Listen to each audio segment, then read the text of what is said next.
Considering the Yankees have been building their minor league system, the contributions of Greg Bird and Luis Severino last season, and also those of others, the future certainly looks bright. Last season, the Yankees dipped into their system to plug many holes. I think last year, the trade market, people were like, Yankees didn't do anything. Oh my God, why didn't they do anything? They're stupid, they're this, they're that. But then they saw why. They saw Severino come up. His promotion was a huge acquisition for us and a justification by his performance of why we would move him. Greg Bird filling in for Mark Teixeira.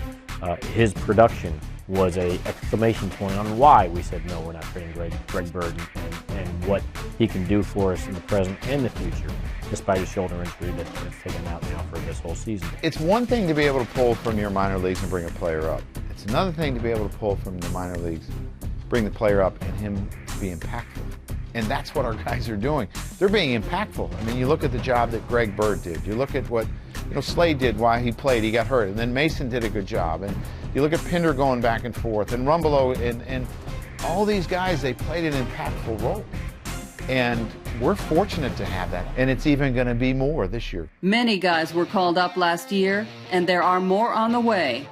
Fans have heard about Aaron Judge, Jorge Mateo, and Gary Sanchez.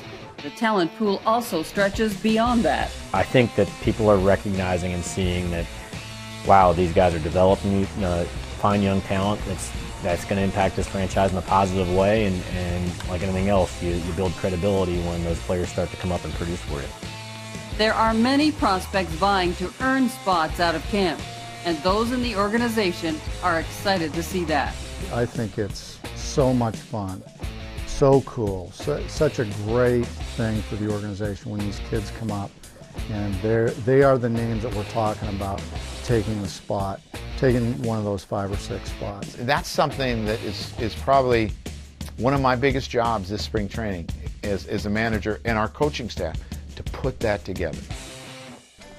The young prospects are happy that there are more and more opportunities for them, and they find it surreal when they see their buddies up with the big club doing great things.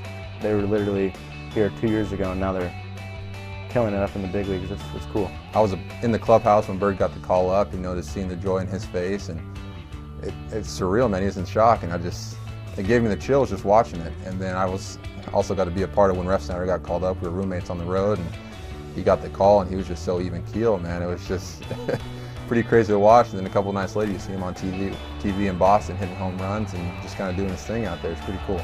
You're around these guys all the time, more than your family, so to be able to see those guys succeed and kind of grow with you, and then obviously getting called out to the big leagues, it's a good time to be part of the team, it feels like. And it all starts with the veterans and Girardi and making us feel welcomed.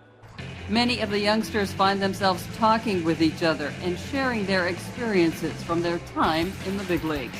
We definitely get in each other's ear. How was it? Or how was your first day? Or how did you feel? Or whatever it is, there's questions that are asked all the time. We've shared experiences, we all talk about it. None of us are really dwelling on the past. None of us are really worried about what happened last year or even what's going to happen this year. I think we're all just in the moment and happy to be here.